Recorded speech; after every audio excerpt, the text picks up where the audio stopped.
August 10th, 2019. A man is found dead in his cell. Metropolitan Correctional Center, New York. The most protected prisoner in America was gone. And with him, the secrets of the most powerful people on earth. This is the story of Jeffrey Epstein. A man with no college degree who became a billionaire. A man with no obvious business, who flew with presidents. A man with no explanation, who owned a private island. But behind the wealth, behind the connections, behind the mystery, was something far more sinister than anyone imagined. This is the story of how one man built an empire of secrets, how the system protected him for decades, and how a small group of survivors brought down the untouchable.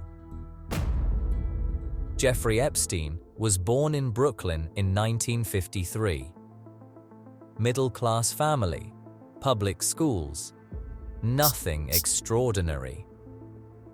After dropping out of college twice, he landed a teaching job at the Dalton School, one of Manhattan's most elite private schools.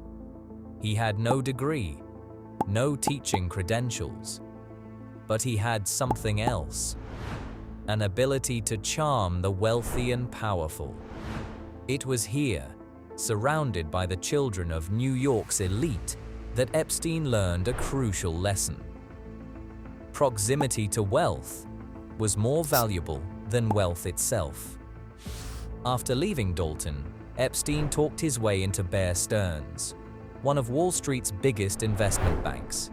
No finance background, no MBA, no traditional qualifications. But again, he had connections.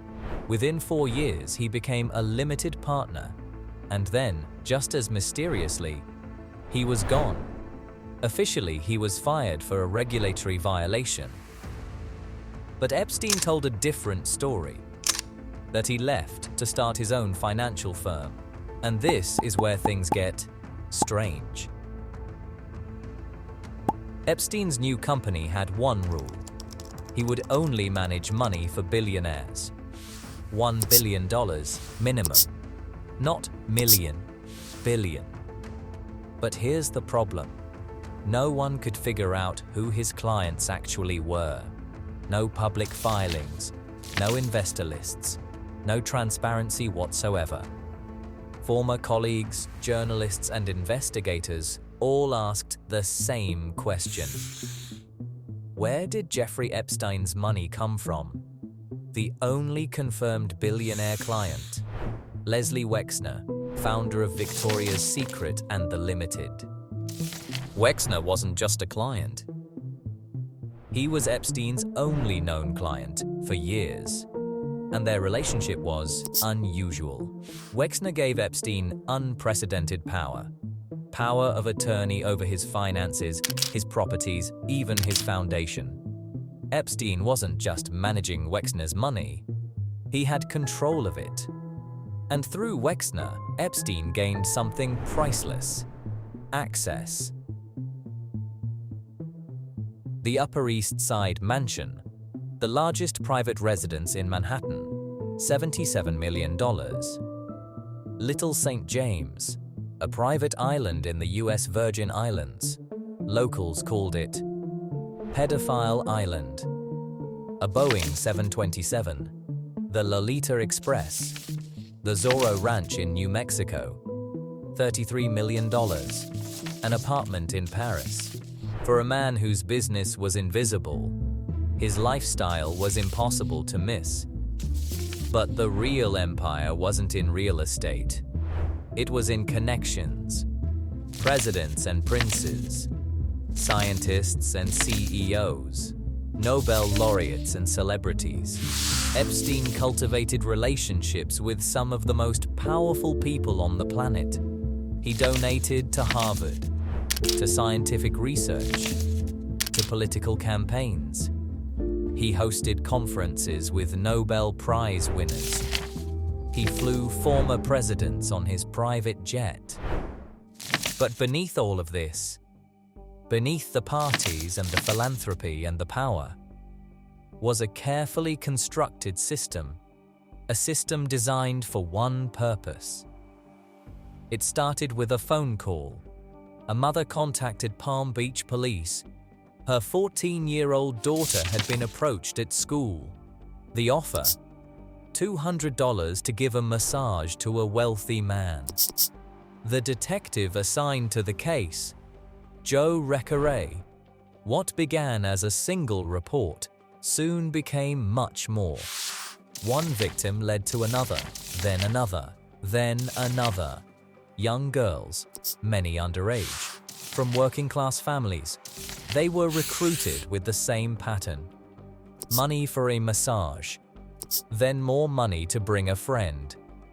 Detective Recaray and his team interviewed dozens of witnesses. They collected evidence, phone records, flight logs, testimony. The pattern was undeniable, and it all led back to one address: Jeffrey Epstein's Palm Beach mansion. In October 2005, the state attorney's office reviewed the evidence. Recaray recommended felony charges, multiple counts. The evidence was overwhelming. But then, something strange happened. The case was handed to the federal prosecutors, and the federal prosecutor assigned Alexander Acosta, the U.S. Attorney for Southern Florida. What happened next would protect Epstein for another 13 years. Federal prosecutors had everything they needed: witness testimony, physical evidence, flight records showing trips with minors. The FBI had identified 36 victims. 36. But in June 2008, Jeffrey Epstein pled guilty to just 2 state charges. His sentence? 18 months in county jail. But even that wasn't what it seemed. Epstein was allowed work release for 12 hours a day, 6 days a week. He had his own wing of the jail, private security guards. He spent more time at his office than in his cell. And the worst part, the deal included immunity, not just for Epstein, but for any potential co-conspirators, named and unnamed. The victims? They were never told about the deal. Federal law required prosecutors to inform victims. They didn't. Years later, Alexander Acosta, the prosecutor who made the deal, would become Secretary of Labor under President Trump. And when asked about the Epstein case, he gave a chilling explanation. "I was told Epstein belonged to intelligence and to leave it alone. The system had protected him. But some people refused to let it go." Julie K. Brown, an investigative reporter for the Miami Herald. For months, she tracked down victims, women now in their 20s and 30s, still carrying the trauma. Many had never spoken publicly. Many had been silenced by non-disclosure agreements. But Brown was persistent. In November 2018, the Miami Herald published Perversion of Justice, a series exposing the full scope of the case. The sweetheart deal, the victims kept in the dark, the powerful connections. The public response was immediate and furious. Pressure mounted on the Justice Department, calls for investigations, demands for accountability, and then it happened. July 6, 2019. Jeffrey Epstein was arrested at Teterboro Airport in New Jersey. The charges? Sex trafficking of minors, conspiracy to commit sex trafficking. This time, there would be no deal. He was held at the Metropolitan Correctional Center in Manhattan. No bail, maximum security.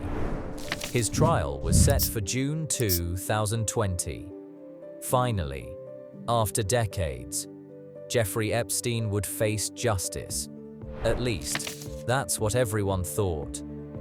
August 10th, 2019, 6:30 a.m.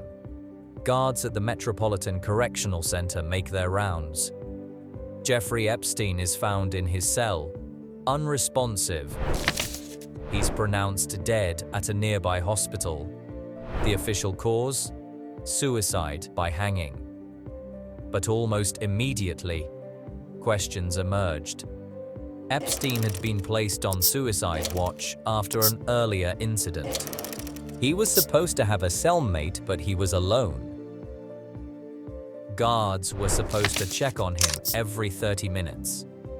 They didn't. Security cameras outside his cell malfunctioned. The autopsy found injuries, including a broken bone in his neck, more consistent with homicidal strangulation than suicide. The medical examiner ruled it suicide.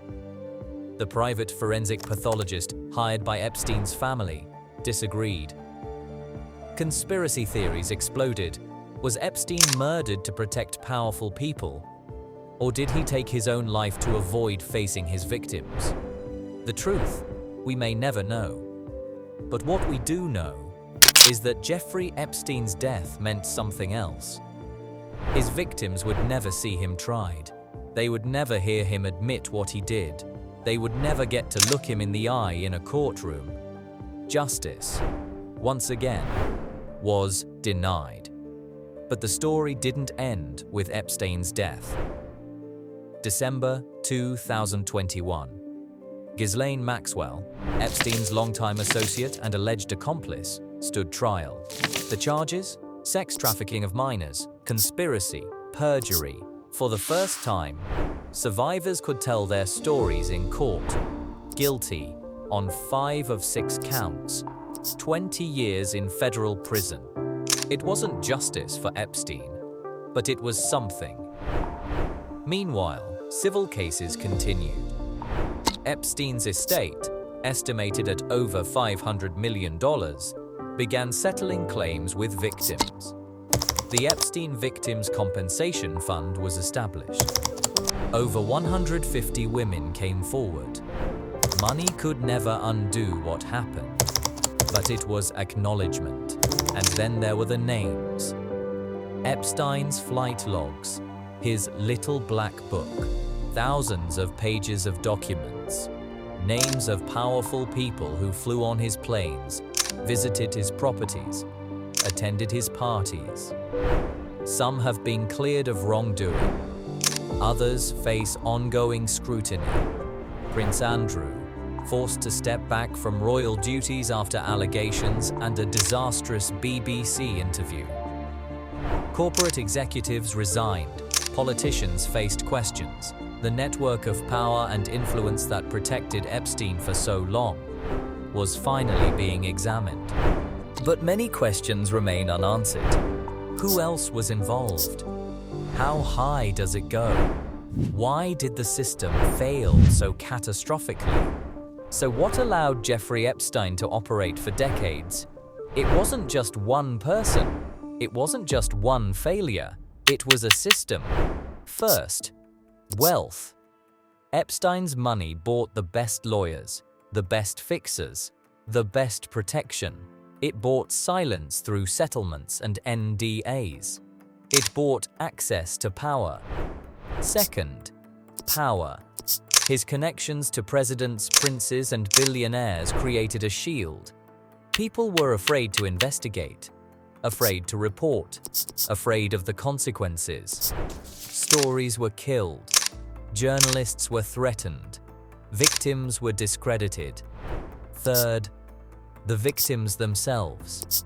Young girls from vulnerable backgrounds, foster kids, runaways, working-class families struggling to survive.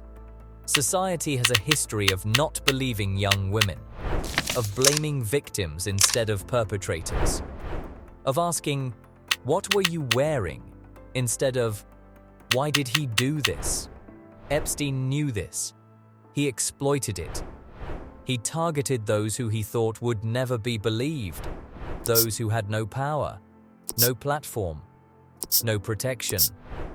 But he was wrong. The survivors did speak out. They fought for years, against lawyers, against settlements, against a system designed to silence them. Courtney Wild, Virginia Giuffre, Sarah Ransom, Annie Farmer, and dozens more whose names we may never know. They refused to be forgotten, and ultimately, they brought the truth to light. The Jeffrey Epstein case exposed something bigger than one predator. It exposed how the powerful protect each other, how money can buy different justice, how institutions, law enforcement, the legal system, the media, can fail catastrophically. But it also showed something else. The power of persistence, of survivors who refused to give up, of journalists who kept digging, of a public that demanded accountability. Since Epstein's arrest and death, there have been changes. The Crime Victims' Rights Act, which prosecutors violated in the original case, has been strengthened. Some states have banned NDAs in cases of sexual assault and harassment. Statutes of limitations for sex crimes have been extended or eliminated. These changes won't undo what happened, but they might prevent the next Jeffrey Epstein. Because here's the truth. Epstein wasn't a genius. He wasn't a mastermind. He was a predator who exploited a system designed to protect people like him. A system that values wealth over justice, that protects the powerful over the vulnerable, that silences victims instead of listening to them. Jeffrey Epstein is gone. The secrets he took to his grave may never be revealed. The full extent of his network may never be known. But the survivors remain. Their voices finally heard. Their courage undeniable. In the end, the most important question isn't who Jeffrey Epstein knew. It's why we believed he was untouchable, and what we're going to do to make sure no one ever is again.